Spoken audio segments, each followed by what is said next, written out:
עוד פעם אתה על הסוני? אתה רוצה לעשות כלים כבר? לא נמאס לך לשבת כל היום?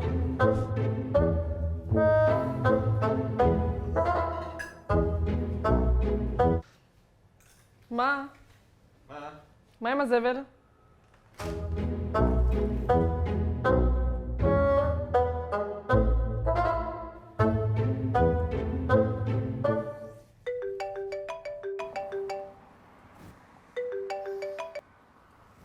אחי, מה המצב?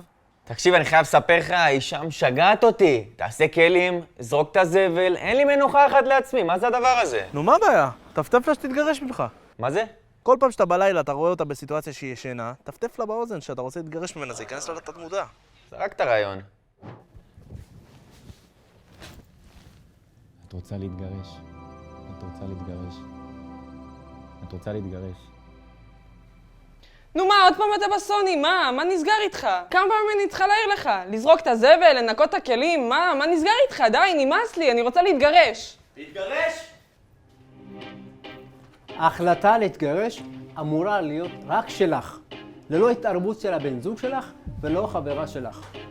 אבל אם החלטת להתגרש סופית, את חייבת להתייעץ עם עורך דין לענייני משפחה כדי לדעת מה הזכויות שלך ומה החובות שלך כדי לפרק את החבילה.